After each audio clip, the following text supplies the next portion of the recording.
Hi, welcome to Go Tell Mom. I'm Dianna Kelly, and I've been momming for several decades, including tending my fur babies, kids I gave birth to, kids I mentored as a broadcaster and college instructor, my kids' friends, and my friends. I'm not a psychologist or doctor, but I do know how to dig up advice from those who are, and that's what I'll share with you. If you have something to share with me, remark, comment, question, please comment below. It's always a kick for me to watch kids and moms interacting in clothing stores. You get everything from the eye roll to the thumbs up or down. I sympathize even as I surreptitiously snicker. There are no words that scare me more than my daughter asking me to go shopping with her. No words. Because if I point to something or, heaven forbid, carry an item over to her when she's trying something on, it's a hard no immediately, emphatically.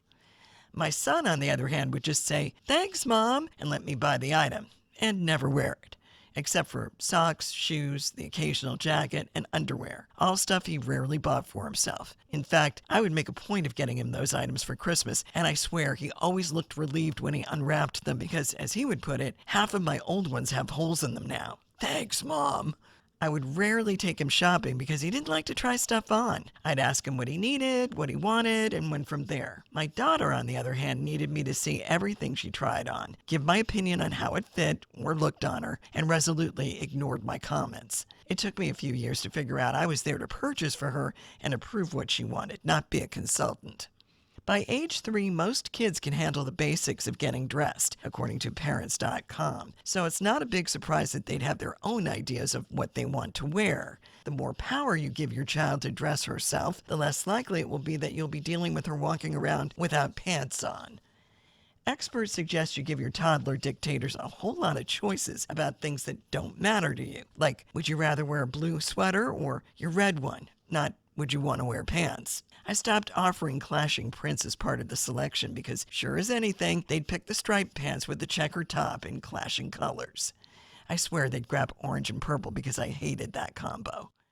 At some point, you need to make your child understand that they cannot have Hannah Montana's closet. There must be limits on what they can choose for their wardrobe.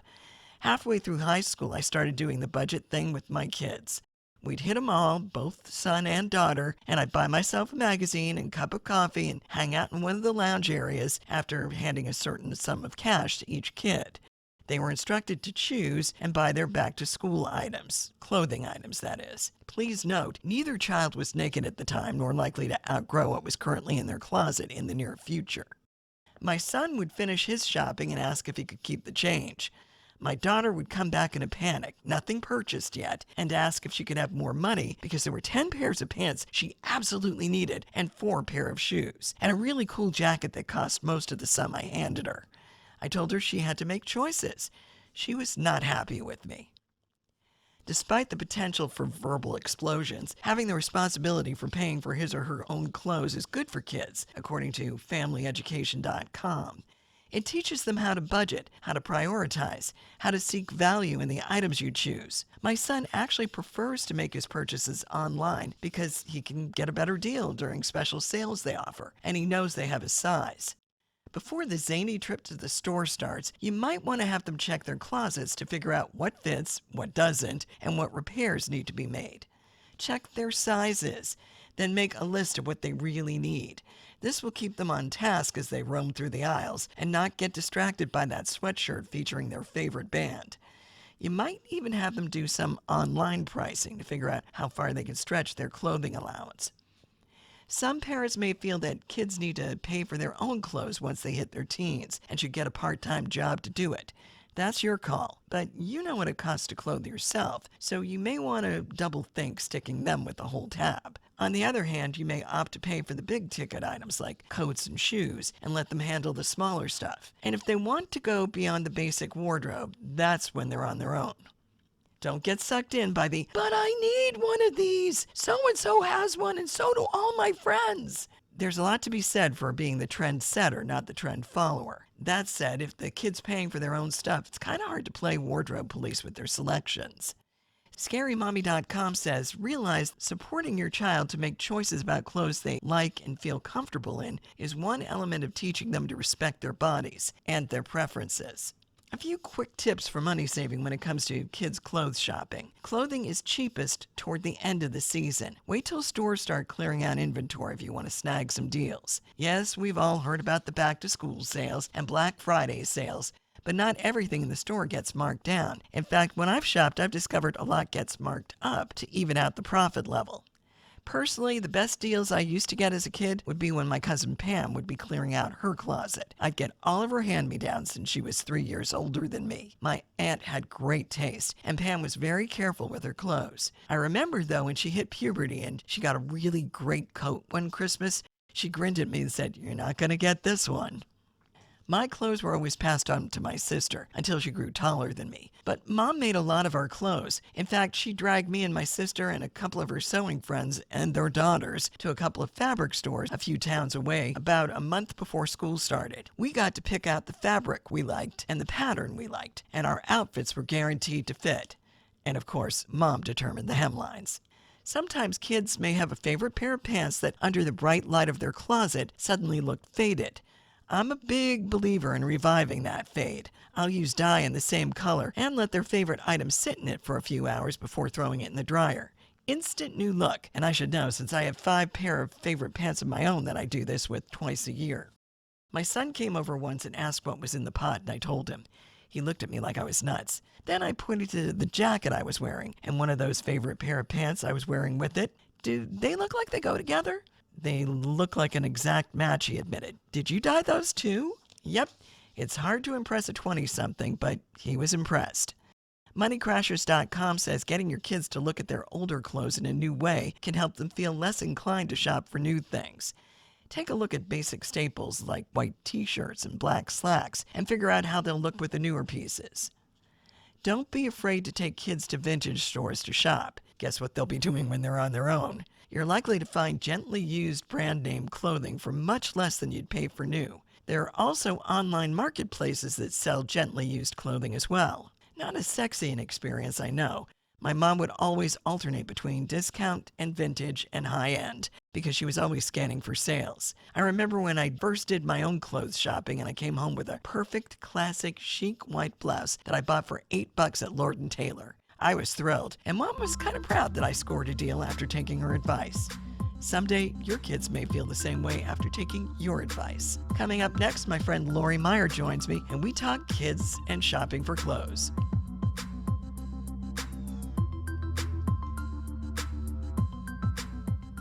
We're back with Go Tell Mom. I'm Dianna Kelly with Lori Meyer joining me. Lori's also a mom and an educator. So, Lori, kids are back in school. Yeah. I did actually a little bit of back to school shopping for my kids. Okay. Even though they're not young kids anymore. Yeah, exactly. But when my youngest was going back for her last semester, we actually did some shopping, but it was kind of / shopping for the first job. Oh, or for the right. first job interview. Very was the way cool. we And were got to looking at it. utilize the back to school sales. Right? Yes. Although, did you notice a lot of back to school sales? I mean, I know your daughter was back to school this Right. semester, but did you notice a whole lot? Because I didn't. I didn't see as far as those items were concerned. Yeah. There's the typical for the younger kids, which I always appreciated during the elementary school years. Mm-hmm. You know, all the notebooks and the paper and whatever tools Right. you needed to be in Right. the classroom. But clothing. I didn't notice as much of the clothing. Yeah. And I don't know if it's because I've been more so online clothing shopping over the past year But that's now. back to school shopping these days, It too. is. It is. It really is. And my son was actually the one that got me into shopping online because he's really tall, and in his high school days, he was really It's hard to shop skinny. for.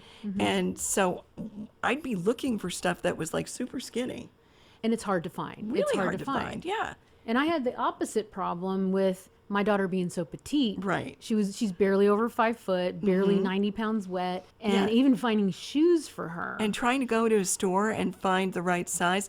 So Right. finally, he literally sent me a link to the store that had everything in his size. Oh, perfect. And so I just went shopping there. I waited for Click, their click, click, sale. click, click, click. And then there we go. It's Cyber Monday. Here we go. I love that. You know, and And that's that's what I think. And over the last couple of years with the pandemic and not being able to try on things, it forced me to online shop and really pay attention to what your measurements are or whoever you're buying for, reading reviews.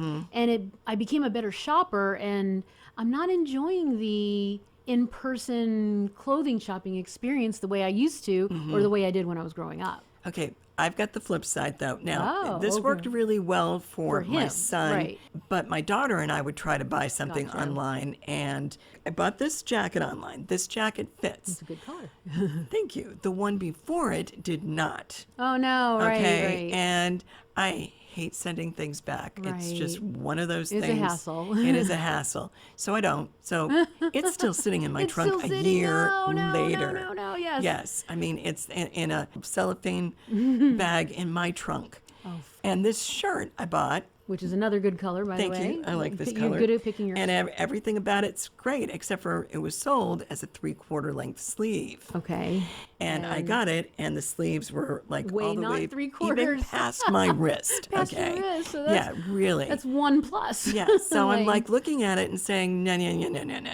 But I liked everything else about it, so I wound up having to clip it and stitch it to the right length because I like 3/4 sleeves because I can wear them year round. Right, you can. I don't have summer wardrobe and winter wardrobe. First of all, I have no time to rearrange my drawers to put in the summer. We have work clothes and then laying around the house clothes, seriously, right? There's that's not much it. in between. Yeah. So I'm skeptical when it comes to online stuff unless I'm really confident with whatever brand. And I think that's key there too. Yeah. Either whatever clothing company it is or whatever brand it might be, because in addition to the measurements and the description, which I think that's why it takes me so long because I'm so thorough with it. And that's good to be thorough. Yes, which takes way too long. But maybe I've just lost some of the joy of going out and shopping and doing the way we used to. It used to be so much fun. And it doesn't feel like that anymore. No. And I'm not really finding the deals, back to what we were saying, for back to school. I wasn't really finding the deals that I was hoping to get. Yeah, exactly. But we press on when it comes to that. We do press on. Did you have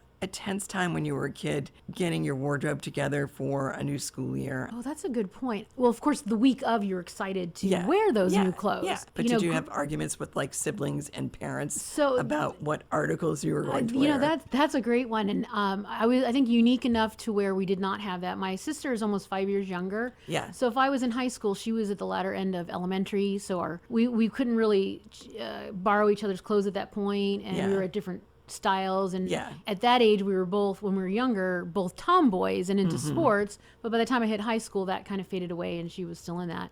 And my mom was really good about going with us as long as it was appropriate, you know, but he still a little bit wanted to get a little on the wild side. And there was only once or twice in my life I might have changed my clothes after I left the house and into something else, but we were kind of pretty much on the same page. And my mom was really cool about that for someone who, you know, was very mindful of what we were wearing. We partnered together with that. Well, my mom would make a lot of my clothes and my sister's clothes. I love that. I love that. And my sister and I were not built the same way. So hand-me-downs were tough for her because, for one thing, she's like 5'10", and I'm 5'5", so it gives you some idea. It's almost like my sister and I. She's 5'9" and a half. I'm 5'5". Just a different shape. Completely. Although we both had narrow shoulders and we both had the same size feet. Oh, interesting. But so you can do the shoe thing. But the shoe thing, not so much. I'm really, really tough on my shoes. Oh, gotcha. I'm like really brutal on my shoes. So she's like, no, I don't want Diana's shoes. You're an aggressive walker. Yeah, exactly. Well, yeah. Fierce lady, that's why, right? Yeah. I've always got some place to go, you know, so. We got to get there. Yeah. But I love that your mom made those clothes. So did she create her own patterns, or was she the McCall's? We would get a lot of McCall stuff, but she'd adjust them. You know, again, to fit whichever one of us was wearing them. But she would let us pick out our own material, which was always cool. And then you get ownership of those clothes. Because you're picking out the colors, the patterns, even the feel. And that's even a big thing for me to this day, is how the clothing material feels. You know, I don't know if we get more skin sensitive as we get older. And they say we do, yeah. Anything that felt kind of itchy or scratchy, I wasn't interested in at all. I liked cottons. I liked stuff that was soft. I didn't like, there were like some types of chenille that they would Right. do clothing in, and it would just not feel good on my skin. That's true. That's you know, true. and I'd stay away from it, like some fluffy party dresses that would be, you know, and I'm like, no, or those itchy ew, sweaters yeah, no. or scratchy sweaters. Yes. Could not handle those at all. Yeah, And they'd always come in a turtleneck or something. You know, Yes, like really yeah. itching your neck or something Yeah, like that. You know, but this can backfire or also be a good thing was some of the dress code policies that Yes. your schools could have. Yes. And sometimes I know that could be a bummer for some of the kids, especially teaching middle school. I know it's like, oh, why is this? Why is that? But I also think it instills a little something in them, you know, like the certain length of maybe the skirts. And I know I probably get some oohs and ahs about this, but it was nice that my daughter had to abide by the skirts had to be a certain length of like to the knees or Right. like barely above the knees. And instead of these Daisy Dukes that I don't know how we were allowed to wear them in high school. I was going to but say hot pants were a Oh, big thing big. when we were kids. how were yeah. we allowed to do that? And we were. I know. I think there was some push at one point at my high school, prior to me attending my high Okay. school, where they basically said there's no dress code. oh my Yeah, goodness. so Wow. kids could wear jeans or corduroys Whatever they or, wanted. you know, pullover sweaters, and that's usually what I was dressed in. You know, I was not one of the students wearing hot pants. And it's funny because I was a cheerleader. Oh, so funny. I Which you would was wear used the- to yes, short right. skirts and all that. But the shortest my skirt would be on the days that we would have a game and we'd Game all and you wear had our to wear your uniforms. stuff. Oh, you know? funny. Yeah. Well, I grew up in Scottsdale, Arizona. I was there decades. And I mean, it gets, you know, in May, it can be 115 degrees. So Mm-hmm. I don't know if that was the reason, but we were wearing Daisy Dukes. I think Mm-hmm. that's when Dukes of Hazzard was very popular, but they were short as can be. Yeah. And flip flops and a tank top. Yeah. And we were Well- allowed to wear that to school. How much air conditioning was there in your Well, school? you know, back in those days, Yeah, it probably none. was nowhere near as good as it None. would be today. You know? And you'd still be in class in June. Yeah, and you're So, just dying yeah, there. Yeah, and- so, Right. and it was rare that you'd have the windows open as much as they should have been. There you for go. no air conditioning. So, yeah, so I think they were a little bit more flexible with They're a little us. bit more lenient than, But- yeah. But then if you look at that now, there's no way that would fly today. And I know some kids might push back against that, like, why, you know, why this? But it also does instill a little bit of, I mean, who am I to judge what's appropriate or not? Yeah, but propriety is a good thing for kids to learn Right. at some age, at an important age. And high school is an important age because after college, you're going into the work world, or going into- after trade school, or some people are just going straight into the work world. Absolutely, straight And into the they're not workforce. going to be allowed to wear their hot pants to work in a lot of cases. So, yeah. Unless we're going to Hooters, but no. But like we said, that even about trade schools, which I'm a big fan of trade schools and yeah. vocational schools, and there's even, I'm not going to say a dress code, but there's certain type of clothing that you need to wear for protection. Yep. Whether if you're in welding, if you're in automotive, if you're in plumbing or HVAC, you have to be mindful of what you're wearing for safety reasons too. So it's just a big awareness. So back to school is a lot different Now. shopping and how we view it than it ever was when we were growing up. Lori Meyer joining us on Go Tell Mom. Lori is an educator. She's also a mom, and we frequently discuss mom situations on the Ladies' Room on WVCP. Just a delight today to be able to talk about kids and clothing and how to get them dressed for back to school without getting into a hassle about it. Between trying to figure out where to go shopping and what to allow the children to buy and how it's going to be paid for, there are a lot of balls that you're juggling in the air when you're doing back to school shopping. Hopefully we've given you a few helpful suggestions and ideas in that department. Hey, thanks for listening to this episode of Go Tell Mom, where we chew on stuff that you talk about with your mom, or maybe not. I'm Dianna Kelly. If there's something you want brought up, something you want to add, comment below, and I'll be back next week.